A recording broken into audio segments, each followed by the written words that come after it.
Pop গানের সম্রাট আজম খান, একটি নাম, একটি যুগ, একটি বিপ্লব।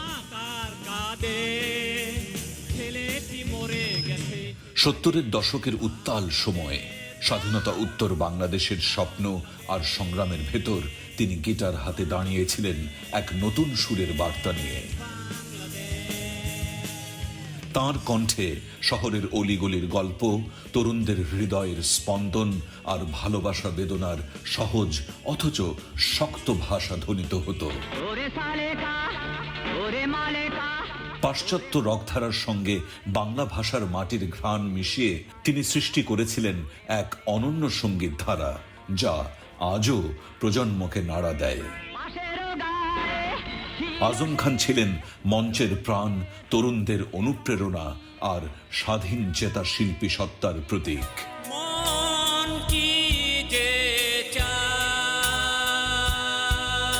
তার গান মানেই এক মুক্ত বাতাস, এক প্রতিবাদী চেতনা, এক অমলিন উত্তরাধিকার। বাংলা পপ সঙ্গীতের ইতিহাসে তার নাম লেখা থাকবে চিরসবুজ অক্ষরে। পপ শিল্পী আজম খানের প্রতি চ্যানেল আইয়ের শ্রদ্ধাঞ্জলি। গতকাল ছিল 5 জুন আজম খানের মৃত্যুবার্ষিকী। পপ সম্রাট আজম খান, সেই মৃত্যুবার্ষিকীর ধারাবাহিকতায় আজকের আমাদের আয়োজন। প্রিয় দর্শক, সবাইকে স্বাগতম চ্যানেল আইয়ের নিয়মিত আয়োজন ফ্রেশ প্রিমিয়াম টি তারকা কথনে।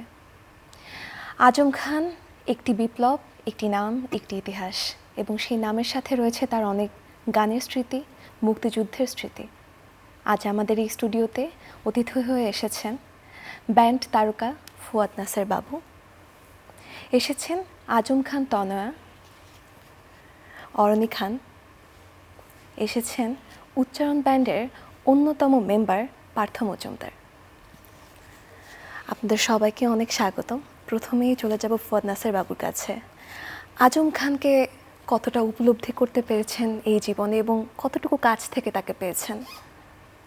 বিষয়টা তো আমার না, বিষয়টা তো সমগ্র বাংলা ভাষাভাষী সঙ্গীত শ্রোতাদের বিষয়। তারা আজভাবে কীভাবে দেখেন, আমি কীভাবে দেখি। আমি ওনার অনেক কাছে ছিলাম, সেভাবে এত আর একটু ভালোভাবে দেখতে পাই ওনাকে। ছোটোবেলাতে মানে দেখতাম গান করতেন আমার বড় বোনদের সাথে একসঙ্গে, তখন গণসঙ্গীত করতেন উনি, ওই স্পন্দনের সাথে একসঙ্গে করতেন। তারপরে 72-এর স্বাধীনতার পর দেখি উনি মুক্তিযুদ্ধে এসে বাংলা রকের প্রচলন করলেন, যেটা আমরা এখনও ধারণ করি, বাংলার রক। তখন নীলু ভাই বলে একজন ছিলেন, ওনার একেবারে বন্ধু মানুষ এবং অনেক গানের সুর কথা ওনার। তারপরে সাদিক ভাই বলে একজন, উনি ড্রাম বাজাতেন। আমার প্রথম শো দেখি সম্ভবত 72 বা 73 হবে, কমলাপুরে একটা মাঠ ছিল, মাঠে প্রথম কনসার্ট ছিল ওনার। আমি তো খুব ছোটো তখন দেখি ওনার, ওই প্রথম ওনাকে দেখা মাঠে, মানে রক শিল্পী হিসাবে। তারপর তো চলছে, উনি একটা ভালো লাইন আপ পেলেন, ইদু, ইশতিয়াক এবং সে সময়কার যারা এই ব্যান্ড মিউজিশিয়ান ছিলেন, সবচেয়ে বেস্ট যারা মিউজিশিয়ান ছিলেন, তারা ওনাকে ব্যাকআপ দিলেন। এবং তাদের প্র্যাকটিসও দেখতে গেছিলাম 74 সালে বাসাবত একটা বাসায়, ওনাদের ম্যানেজার বাউল ভাইয়ের বাসায়। তো দেখতাম, আর আমার তো থ্রিল তখন, বুঝলেন না, মিউজিকের। আমি নিজেও সঙ্গীত ভালোবাসি এবং টুকটাক শিখছি। আরও ব্যান্ড মিউজিকের প্রতি যাদের ভালোবাসা, তখন যখন আজম খান একদম কাছে থেকে দেখছি এই যে একটা বাংলা রকের জন্ম হচ্ছে। এবং তারপরে বিভিন্ন সময় মঞ্চে দেখতাম, তখন জোনাকি, মধুমিতা এবং অভিসারে রোববার সকালে একটা মর্নিং শো থাকতো, ওটার পরিবর্তে ওরা পপ শো বলতো। তো পপ শোতে উচ্চারণ অনেক পারফর্ম করতেন, দেখতাম। তো অবশেষে একদিন সুযোগ ছিল আমার ওনার সাথে বাজানোর। আমাদের একটা ব্যান্ড ছিল অস্থির নামে, আমি, পেয়ারু খান, দুলাল জোহা আর মুন্সি নয়ন, তখন আমি বেস বাজাতাম। তো উনি একদিন বলে, তোমরা কি আমার সাথে বাজাবে? আমরা কেন নয়। তো তারপর দীর্ঘদিন বাজালাম আমার সাথে, 75, 76, 77 পর্যন্ত বোধ হয়। তারপর চলছে, আমি আমার ফিডব্যাক নিয়ে ব্যস্ত হয়ে গেলাম। পরে উনি বিভিন্ন লাইন আপে কাজ করতে থাকলেন, এই ওনাকে দেখা। এবং একটা অসাধারণ চমৎকার মানুষ। অভিজ্ঞতা। আমরা তারকা বলতে যেটা বুঝি উনি মোটেও সেটা ছিলেন না, একটা সাধারণ মানুষ। ওর জীবনযাপন একদম সাধারণ ছিলেন এবং উনি এত বড় তারকা, ওনাকে দেখলে কেউ বুঝতেই পারতেন না ওনার এত হাম্বল একটা লোক। মনে পড়ে, সবসময় মনে পড়ে যে এরকম একটা লোককে সান্নিধ্যে আমি আসতে পেরেছি, সৌভাগ্যবান। আমরাও তার জন্য অনেক দোয়া করি। জানতে চাই অরণি খানের কাছে, আমরা আজম খানকে শিল্পী হিসেবে চিনি, শিল্পী হিসেবে জানি, আপনি সেই জায়গা থেকে, তিনি আপনার বাবা, উনি বাবা হিসেবে আসলে কেমন ছিলেন এবং আপনার অভিজ্ঞতাটা যদি একটু বলতেন। বাবা হিসেবে তো সে অসাধারণ একজন মানুষ ছিলেন। ছোটবেলা থেকে তো তাকে বাবাই চিনে আসছি, যখন আস্তে আস্তে বড় হচ্ছি তখন জানছি যে সে একজন শিল্পী। কোন লেভেলের শিল্পী, মানুষের মনে তার জন্য এত ভালোবাসা, তাকে মানুষ এত ভালোবাসে, তখন আস্তে আস্তে বুঝতে পেরেছি সে আসলে প্রত্যেকটা মানুষের ভিতরে যে কিভাবে গেঁথে আছে, মানে সে আসলে একজন মাটির মনের মানুষ ছিল, এক কথায় বলবো। একদমই তাই। এবং আমার মনে হয় উনি মাটির মানুষ ছিলেন দেখে এত বছর পরেও তার প্রতি মানুষের এত বেশি ভালোবাসা। জি, অবশ্যই। পার্থ মজুমদার, উচ্চারণ ব্যান্ডের সাথে আপনার যাত্রা এবং আজম খানের সাথে আপনার যে যাত্রাটা, এই দুটোকে যদি একসাথে করা যায় তাহলে সেই জায়গা থেকে আপনার অনুভূতিটা কি? প্রথমত আমি উচ্চারণে কখনো বাজিয়েছি এরকম ছিল না, কিন্তু একটা সময় যখন আমি স্কুলে পড়তাম, যখন আমি খুব ছোট, আমি একটু দীর্ঘায়িত হতে পারে, আমার স্কুল থেকে বলা হলো তোমাদের একটা ব্যান্ড করতে হবে। স্কুলের হেডমিস্ট্রেস নিজে বললেন, প্রিন্সিপাল। তো তখন আমরা ছোট, তো আমার পরিবারের একটা সাংস্কৃতিক পরিমণ্ডল ছিল, তো আমার বাসায় অনেক ইনস্ট্রুমেন্ট ছিল। তো সেই সূত্রে তো ব্যান্ডের প্রিন্সিপাল বলেছেন, স্কুলের প্রিন্সিপাল বলেছেন ব্যান্ড করতে হবে। তখন আমরা ক্লাস 5-এ পড়ি। তো সেই সূত্রে তখন ফেরদৌস ওয়াহিদ ভাইদের একটা ব্যান্ড ছিল স্পন্দন, সেই ব্যান্ডের একটা প্র্যাকটিস প্যাড ছিল ফেরদৌস ভাইয়ের বাড়িতেই। তো সেখানে যাওয়ার সুবাদে আজম ভাইয়ের সাথে দেখা হলো এবং আজম ভাইয়ের গানগুলোকে পারফর্ম করার জন্যই আমাদেরকে সেখানে পাঠানো। ওখানেই প্রথম পরিচয় এবং ওই পরিচয় থেকে সেই জিনিসটা এমন হয়ে গেল যে আজম ভাই মানে একদম নিজের ছোট ভাইয়ের মতন মানে দেখাতে লাগলেন সমস্ত কিছু। সেইভাবে তার সাথে যাত্রাটা, আমাদের জার্নি শুরু হয় এবং ওনার কাছ থেকে অনেক কিছু শিখেছি। যেমন একটি কথা না বললেই না, যে উনি শিখিয়েছেন যে হাম্বল কীভাবে হাম্বল হতে হয়। একটি শিল্পীর হাম্বল হওয়াটা খুব জরুরি। তো সেটা তার কাছ থেকে মানে আমরা পেয়েছি যে এত ফেম, এত কিছু থাকা সত্ত্বেও সে এতটুকুন অসাধু হননি সারা জীবনে। উনি চাইলে কি না করতে পারতেন, সেগুলো উনি কখনোই করেননি। সাধারণ জীবনযাপন করেছে এবং মানুষকে শিখিয়ে গেছেন কিভাবে হাম্বল থাকতে হয় এবং কি করা উচিত, কতটুকুন করা উচিত। তো এগুলো থেকে আমরা অনেক কিছু শিখতে পেরেছি। পাশাপাশি তার সাথে যারা মিউজিক করেছেন তাদেরকে দেখেই আমাদের মানে শেখার শুরু, এবং শেখার তো শেষ নেই, এটা এখনও চলছে। এটাই বলবো, আজম ভাইয়ের কাছ থেকে এটাই আমাদের প্রাপ্তি। অনেক ধন্যবাদ।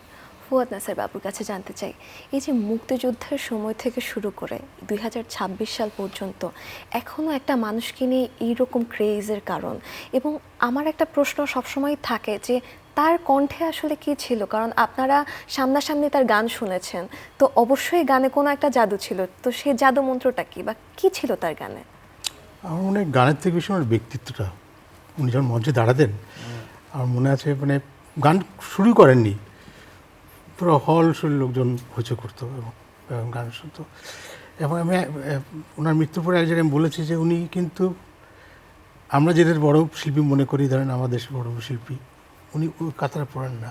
মানে ওনার যে শৈল্পিক বিষয়টা, উনি আজম খান ওনার মতোই গাইতেন। আর ভালো মন্দ আপনি বিচার করতে পারবেন। আমরা শুনতাম আজম খানের গান, তার কণ্ঠে গানটা, তার স্টাইলটা, ওইটাই ছিল মানুষের কাছে প্রিয়, এবং ওইটার জন্যই অপেক্ষা করছিল আমার মনে হয় এদেশের শ্রোতারা, তরুণরা। এবং ওনার কথায় তরুণদের অনেকগুলো বিষয় চলে আসতো। সেই সব 72-এর পর সমাজের একটা হতাশা তরুণদের মধ্যে ছিল, সংকট ছিল বিভিন্ন রকম আমাদের সামাজিক, সেই বিষয়গুলি ওর গানে এসছে, যার জন্য মানুষের সাথে মানুষের ওই রিফ্লেকশন ছিল ওরা গানের মধ্যে সেই সময়কার অবস্থা, যে মানুষের মনের কথাটা উনি বলেছিলেন। একদমই তাই। মানে আমরা এখন দেখতে পাই যে ব্যান্ড মিউজিকগুলোতে আগের মতো আজম খানের মতো করে সোশ্যাল কনটেক্সটগুলো কেউ তুলে ধরতে পারেনি, এবং যার জন্য মানুষ তাকে গান এবং তাকে ভালোবেসে ফেলছে, তাকে নিয়ে লুফে নিয়েছে বিষয়টা, এটাই। একদমই তাই। এটা সফলতা। অর্ণি খানের কাছে জানতে চাই, আজম খান আপনার পরিবারের একজন, আপনাদের পারিবারিকভাবে তার যে সৃষ্টিকর্মগুলো রয়েছে সেটা সংরক্ষণের জন্য কি কোনো পদক্ষেপ নেওয়া হয়েছে বা হবে সামনে? আমরা আব্বুর গান বা আরও যেগুলো আছে সেগুলো বিএলসিপিএস এর কাছে ওনাদের সাথে কাজ করছি, ওনারা একটার ব্যবস্থা করছে। আর আমরা পারিবারিকভাবে যতটুকু পারছি এগুলো তো আমরা সংরক্ষণ করছি।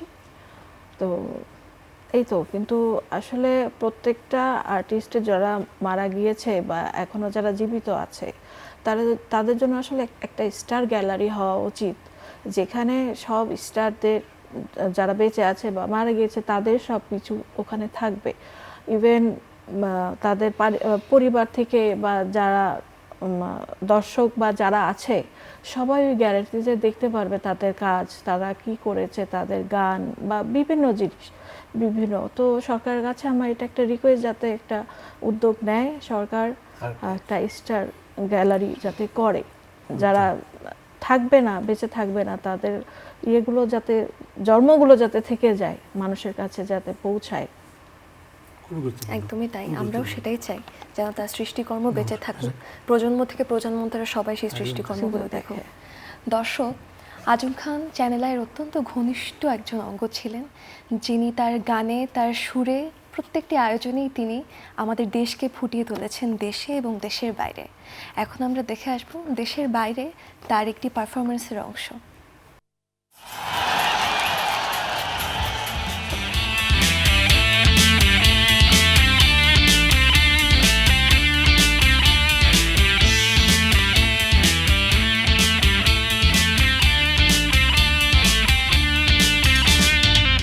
বাঁশের গায়ে ছিল সে, রোজই যেত এ পথ দিয়ে।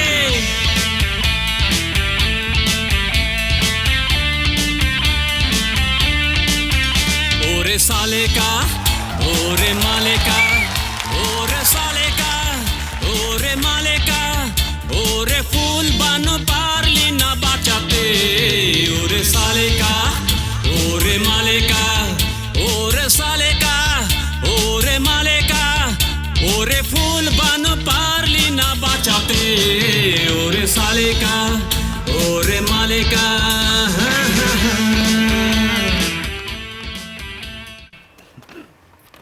চমৎকার একটি মাটির মানুষ, একটা লাইভ পারফরমেন্স দেশের বাইরে এত সাধারণভাবে, এত সাবলীলভাবে হয়তো আমরা এর আগে কাউকেই দেখিনি পারফর্ম করতে, অথচ এখনও কত ক্রেজ, দেশের বাইরেও কত জনপ্রিয়তা। পার্থ মজুমদারের কাছে জানতে চাই, আজম খানের গানের একটা ডিফারেন্ট জনরা আছে, আমরা দেখতে পাই তার গায়কী কিংবা তার গানের লেখা সব কিছুতে। এই যে স্বকীয়তাটা, এটা কি সামনে থাকবে উচ্চারণে, নাকি আপনারা কোনো নতুন ধারা যুক্ত করবেন? এটা তো প্রশ্নে ওঠে না, মানে ওই ধারাটাকে এড়িয়ে গিয়ে কিছু করে, এটা তো মানে অ্যাবসার্ড একটি ব্যাপার। তাহলে পর ও গানগুলিই থাকবে না। একদমই তাই। তো আমাদের চেষ্টা আছে যে এই প্রজন্মের তরুণরা যাতে এখনকার মতন করে একটু উপস্থাপন করা যায়, সেই চেষ্টাটা করা। কিন্তু সিগনেচার যে কাজগুলো, সেগুলোর উপর হস্তক্ষেপ করার মতন ধৃষ্টতা দেখানোটাই মানে উচিত না। তাহলে আর ওই আজম ভাইয়ের ওই গানগুলোর ওই আবেদনই থাকবে না। একদম সেটাই আর কি আমরা করে যাচ্ছি এখন। একদম সময়ের বিবর্তনে আসলে সবকিছুর ইম্প্রোভাইজেশন হয় না। কিছু ব্যক্তি থাকে যাদের সৃষ্টিকর্মতে হাত না দেওয়াটাই ভালো। আমাদেরও তাই মনে হয়, যেন আজম খানের যে স্বকীয়তাটা রয়েছে ওইটা সেটাই যেন চলতে থাকে। ওটা রাখতেই হবে। ঠিক তাই। ফুয়াদ নাসির বাবুর কাছে জানতে চাই, আপনাদের সময় যে ব্যান্ড মিউজিক ছিল, যদি আজম খানের ব্যান্ড মিউজিকের কথাই বলি বা সমসাময়িক যে গানগুলো ছিল, সেখানে যে পরিমাণ আসলে সামাজিক সমস্যা এবং আন্দোলনের প্রেক্ষাপট বা অন্য সব কিছু যেভাবে ফুটে উঠতো, আপনার কি মনে হয় এখনও তো ব্যান্ড মিউজিক শুনছেন, দেখছেন, অনেকেই ব্যান্ড মিউজিক করছে, সেটা কি ওই পরিপূর্ণতাটা নিয়ে আসতে পারে বা কতটুকুই বা পেরেছে? বাংলা রক বা ব্যান্ড যেটা বলছে, এটা তো সমাজ বা সময়ের বাইরে নয়। এবং যে সময় যে সংকট বা যে সমস্যাগুলি রয়েছে, কোনো কোনো ব্যান্ডের কথার মাধ্যমে এগুলি ফুটে উঠেছে। কারণ আজমের কথা যেটা বললাম যে ৭২ সদ্য স্বাধীন একটা দেশের যে সংকট, হতাশা তরুণদের মাঝে, সেগুলি ওনার গানে ফুটে উঠেছে।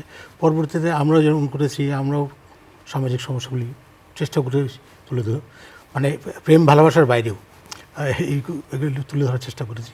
আমি নিশ্চিত যে বর্তমান প্রজন্ম যারা ব্যান্ড করছে, তাদের একটা দুটো ব্যান্ড আমি শুনেছি যারা এই সামাজিক সমস্যাগুলি নিয়ে তুলে ধরেছে তাদের গানের মাধ্যমে, এবং এটাই হওয়া উচিত। কারণ একটা শিল্পী তো তার সচেতনতা থাকতেই হবে, সে তো সমাজের বাইরে কেউ না।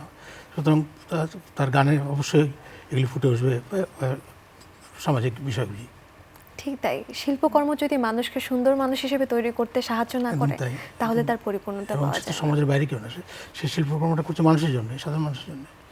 তো তার কানে তো সাধারণ মানুষের কথা থাকতে হবে। জি জি, একদমই তাই। অর্ণি খানের কাছে জানতে চাই, আজম খান একজন শিল্পী কিংবা একজন বাবার বাইরেও আদর্শিক জায়গা থেকে উনি ছিলেন একজন আজম খান। তো ওনার সৎ এবং আদর্শিক জায়গা থেকে সেটার যে দৃষ্টিভঙ্গিটা, এটা আসলে পরিবারে কতটুকু পড়তো এবং আপনাদের তার সাথে জীবনযাপনটা কেমন ছিল? আব্বু তো যেমন আঙ্কেল বললেন যে শিল্পী হিসেবে সে অনেক সাধারণ ছিলেন, আসলেই তাই। ওনাকে দেখে কখনোই মনে হতো না যে উনি একজন শিল্পী। উনি সব যখন বাসায় থাকতেন, আমাদেরকে পুরো 100% টাইম আমরা ওনার কাছে পেয়েছি। বাবাদের কাছ থেকে সেটা পাওয়া যায় না অনেকটা, কিন্তু আমরা খুব লাকি ছিলাম যে ওই সময়টা পেয়েছি। যখন আব্বু গান গেতে যেত বা কনসার্ট করে বাসায় আসতো, সে একা আসতো না, অনেক মানুষ আসতো বাসায়, সারা রাত ওই মানুষগুলো থাকতো। হইলো আমরা তো 2 রুমে থাকতাম, তো এক রুমে আমরা থাকতাম, আরেক রুমে আব্বুর মানে যারা আসতো আব্বুর সাথে ভক্তরা, এরা থাকতেন। মানে তখন সিচুয়েশনগুলো অন্যরকম লাগতো। কিন্তু তারপরে যখন সে আবার সকালে ঘুম থেকে উঠতো, তখন আবার সে একজন বাবা, তার দায়িত্ব সে সম্পূর্ণ করছে, আমাদেরকে স্কুলে পাঠাচ্ছে, আমাদেরকে খাওয়াচ্ছে, সব কিছু করছে। তো মানে সে তার কাজ যেরকমভাবে সে মেনটেন করেছে, সে তার বাবা হিসেবে যে দায়িত্ব, সে একদম পরিপূর্ণভাবে সেটা পালন করেছে। ঠিক তাই। এই প্রশ্নের সাথে যুক্ত করতে চাই বাবু ভাইয়ের কাছে যে আজম খান চাইলেই তার ঐশ্বর্য কিংবা প্রাচুর্য আরও অনেক অনেক বিষয়ের মধ্যে নিজেকে সীমাবদ্ধ করে রাখতে পারত, কিন্তু তিনি একেবারেই মানুষের সাথে মিশে যাওয়া মানুষ, জনসাধারণের আজম খান। এই বিষয়ে আপনার কি মতামত? তো প্রথমে বললাম যে সাধারণ একটা মানুষ এত সাধারণ জীবনযাপন করতেন, এবং আমরা যে একটা তারকা বলতে যা ভাবি, উনি মোটেও তা ছিলেন না। সুতরাং ওই তারকাদের যে আচার আচরণ থাকে, সেগুলি তার ভিতরে কিছুটাই কোনোটাই ছিল না। সাধারণ মানুষ সকালে লুঙ্গি পরে বাজারে গেছেন, দুপুরে প্রতিদিন বাজার করতেন, বাজারে গেছেন, দুপুরে বাচ্চাদের সাঁতার শেখাচ্ছেন, আবার বিকালে বাচ্চাদের ক্রিকেট শেখাচ্ছেন। হ্যাঁ, এটা একটা ইন্টারেস্টিং ব্যাপার। তার কিন্তু ক্রিকেট কিংবা খেলার প্রতি একটা আগ্রহ ছিল এবং বাচ্চাদের সাথে কলোনির মাঠে খেলাধুলা করতেন।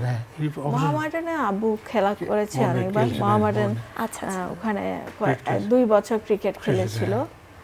তো বিকেলে বাংলাদেশ ব্যাংক কলোনিতে, আমরা ব্যাংক স্কুলের স্টুডেন্ট ছিলাম, আমি বাংলাদেশ ব্যাংক কলোনি ছিল একটা, ওখানে আব্বু বাচ্চাদের সাথে বিকেলে খেলতো বা সকালে ওখানে যে দাঁড়াতো, ওখানে মানে সবাই, কলোনির সবাই আব্বুর জন্য অনেক পাগল ছিল। এই গুণগুলো ছিল, মানে ছোট থেকে বড় মানুষগুলো আব্বুর জন্য যে কি পরিমাণ পাগল ছিল সেটা হয়তো বলা যাবে না। কি চমৎকার একটা মানুষ, যেমন সুন্দর গান করতেন, মানুষকে যে বার্তা দিতেন, তার পাশাপাশি তার আরো কত সাধারণ একটা জীবনযাপন। ভীষণ সুন্দর। এই মানুষটিকে নিয়ে আসলে জানতে চাইলে শুধু জানতেই ইচ্ছে করে, কারণ এই ধরনের মানুষ আমাদের সমাজে খুব কমই দেখা যায়। আসলে বলে শেষ করা যাবে না। একদমই তাই, খুবই সাধারণ ছিল, খুবই সাধারণ। একদমই। পার্থ মজুমদারের কাছে জানতে চাই, চ্যানেল আই পরিবারের সহযোগিতায় উচ্চারণ ব্যান্ডটি আবারও পুনর্জাগরণের মাধ্যমে আমাদের মধ্যে আসছে এবং গানগুলো আমাদের প্রজন্মের মানুষজন শুনছে এবং সামনেও শুনবে। এই ব্যাপারে আপনি কিছু বললে দর্শকের আশা করি জানতে সুবিধা হবে যে উচ্চারণ হারিয়ে যায়নি, উচ্চারণ আমাদের মাঝেই আছে। উচ্চারণ আসলে কখনো হারানোর না, উচ্চারণ কখনোই হারানোর না, কারণ এর প্রথম একটি শিল্পী, মানে আমাদের দেশে যারা শিল্পী তৈরি হয়েছেন তাদের আমি বলবো, আমি যদি ভুল না করি, বাবু ভাই আছেন সামনে, 95% মিউজিশিয়ান ওখান থেকে হয়ে তারপর স্কুলে পড়েছে, ওখানে হয়ে আসতে হয়েছে। তো যারাই মানে এখন ছত্রছায়া দিচ্ছেন তারা কিন্তু ওই জায়গার থেকে চলে এসেছেন। তো ওই রুটের ব্যাপারটা রয়ে গেছে এবং ওই শিক্ষা রয়ে গেছে, যেটা আমরা খুব গর্বভরে বলতে পারি যে আমরা এত মিউজিশিয়ান দেখেছি এবং ওনাদের সান্নিধ্য পেয়েছি, যেটার শেকড় কিন্তু ওখানে ছিল। এবং ওখানে যারা গেছেন তারা কেউই মানে এমন না যে শিল্পী হয়ে উঠতে পারেননি, তা না, তারা প্রত্যেকে শিল্পী হয়েছেন এবং প্রত্যেকে আদর্শবান হয়েছেন। তো ওটার মূল আজম ভাইয়ের আদর্শ। এবং এখনকার যে বিষয়টা সেটা হচ্ছে, প্রথম থেকে আমাদের শ্রদ্ধেয় সাগর ভাই সহযোগিতা করেছেন, যেটা না করলে পরে আমাদের পথ চলাটা ভীষণ কঠিন হয়ে যেত। চ্যানেল আই পরিবার যে সাপোর্ট দিয়েছেন সেটা আমাদের জন্য মানে বিশাল, উচ্চারণের জন্য বিশাল একটি প্ল্যাটফর্ম বলবো আমি। আর আমরা আশা করছি আমাদের যারা ভাই বন্ধু, যারা মিউজিশিয়ান ভাই বন্ধু আছেন, কালচার লাইনে যারাই আছেন, তারাই আজম ভাইয়ের সুবাদে আমাদেরকে পৃষ্ঠপোষকতা করছেন। এবং আমার বিশ্বাস যে আজম ভাইয়ের এই ব্যান্ডটিকে আমরা আরও সুন্দরভাবে উপস্থাপন করতে পারবো। অবশ্যই আমরাও সেই প্রত্যাশাই রাখি। প্রিয় দর্শক, গতকালই চ্যানেল আই পর্দায় দেখানো হয়েছে উচ্চারণ ব্যান্ডের পারফরমেন্স। সেই পারফরমেন্সের কিছু অংশ আমরা এখন দেখে আসব। তাদের বাবা হাজি চান,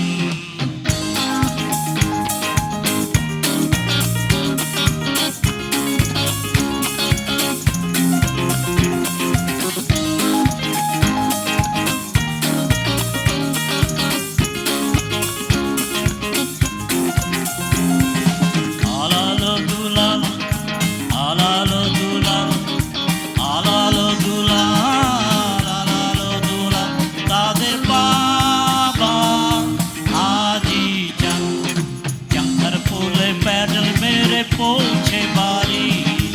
আলালো দুলাল, আলালো দুলাল, আলালো দুলাল, আলালো দুলাল, তাদের বাবা হাজি চান, চাঙ্গার ফুলে প্যাডেল মেরে পৌঁছে বাড়ি। আলালো দুলাল, আলালো দুলাল, আলালো দুলাল, আলালো দুলাল।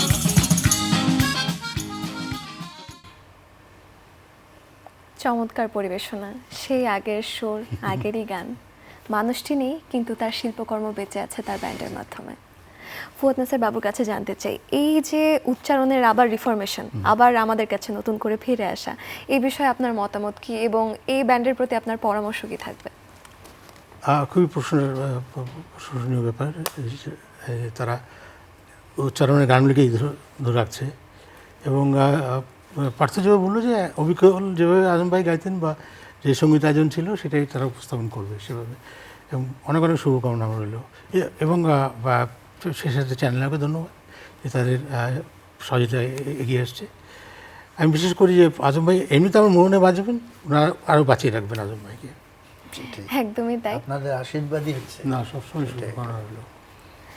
অর্ণি খানের কাছে জানতে চাই, শিল্পী আজম খান, বাবা আজম খান, পপ সম্রাট আজম খানকে আপনি নিউট্রাল জায়গা থেকে আসলে কিভাবে দেখেন? কারণ এটা খুব কঠিন হয়ে যায় যখন একটা পরিবারেই যখন তারকা থাকে, কিন্তু সে যখন সেই ব্যক্তিত্বটা তৈরি হয়ে যায়, যেটা বলেছি যে আজম খানই একটা আদর্শ, সেই জায়গাটা নিয়ে আপনার আসলে কি বলার আছে?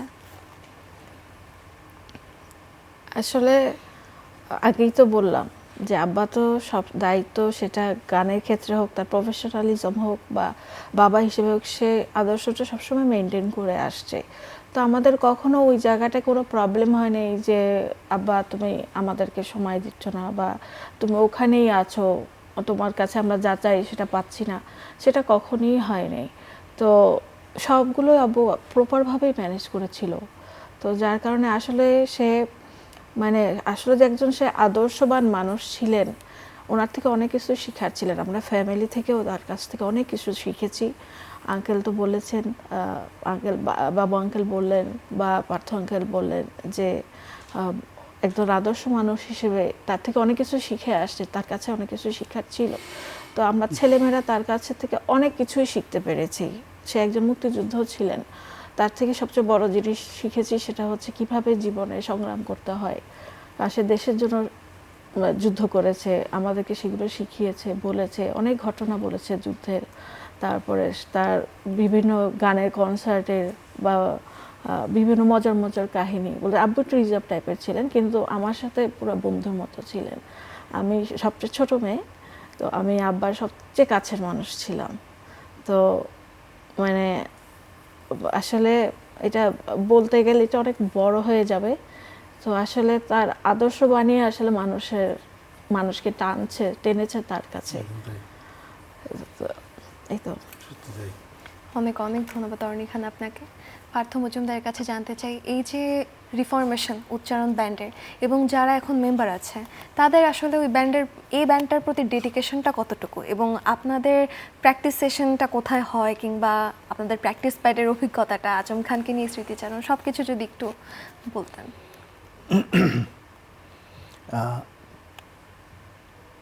আমাদের প্র্যাকটিস প্যাডটা হচ্ছে মগবাজারে সাউন্ড সেন্টার বলে একটি প্র্যাকটিস প্যাড, ওখানেই প্র্যাকটিস করি। আর যেটা এখনকার সবচেয়ে বড় একটা মূল সমস্যা কি, যে সবাই ফাইন্যান্সের পেছনে খুব দৌড়ায়, সেটার প্রয়োজনও আছে অবশ্যই, কিন্তু বর্তমান লাইন আপে যারাই আছেন তারা কেউ আজম ভাইকে একটি অর্থ উপার্জনের জায়গা বলে মনে করছেন না। সবাই বরঞ্চ উল্টে দিচ্ছেন যে কিভাবে বাঁচিয়ে রাখা যায়, কিভাবে এটাকে উন্নত করা যায়, আর কি কত এফোর্ট দিতে পারি প্রত্যেকের ভেতরে। এটা আমি মানে বিশেষ করে আমি জয়েন করার পর থেকে দেখছি, আমি নিজেও, যে এখান থেকে আর্নিংয়ের বা কিছু এই চিন্তাটা নেই, যেটা একটা বিশাল বাধা আমি বলবো মিউজিক করার ক্ষেত্রে। আমি যদি ভুল না বলি বাবু ভাই, ঠিক আছে। তো সেই জিনিসটা না থাকার কারণে সবার এফোর্টটা খুব মানে নিঃস্বার্থ, এবং এই নিঃস্বার্থ হওয়ার কারণে ভীষণ এফোর্ট দিচ্ছে। যেখানে 2 ঘন্টা কাজ করার কথা, সেখানে 4 ঘন্টা 5 ঘন্টা কাজ করলেও কারোর মধ্যে কোনো নেই, আপত্তি নেই, ক্লান্তি নেই, বরঞ্চ এটা আরেকটু কীভাবে করা যায় একটু দেখো না। এই যে এই ব্যাপারটা থাকার কারণে আমি খুব আশাবাদী যে আমরা নিশ্চয়ই একদিন না একদিন ভালো আরেকটু কিছু করতে পারবো। একদমই তাই। এটাই। অনেক অনেক ধন্যবাদ আপনাদের তিনজনকেই। উনি আসলে যুগের পর যুগ যখন যায় একজন মহামানব আসে আমাদের সঙ্গীত অঙ্গনে, উনি একজন মহামানব। তার সৃষ্টিকর্ম আমাদের মধ্যে বেঁচে থাকুক, আমাদের গান শোনার মাধ্যমে, গান চর্চার মাধ্যমে, উচ্চারণ ব্যান্ডের মাধ্যমে। প্রিয় দর্শক, গতকাল ছিল আজম খানের মৃত্যুবার্ষিকী। চ্যানেল আই পরিবারের তার প্রতি শ্রদ্ধাঞ্জলি। শিল্পী বাঁচে তার শিল্পকর্মে, শিল্পী বেঁচে থাকুক, আজম খানের গান বেঁচে থাকুক, আজম খান আমাদের মাঝে থাকুক। আপনারা ভালো থাকুন, সুস্থ থাকুন, চ্যানেল আই পরিবারের সাথেই থাকুন।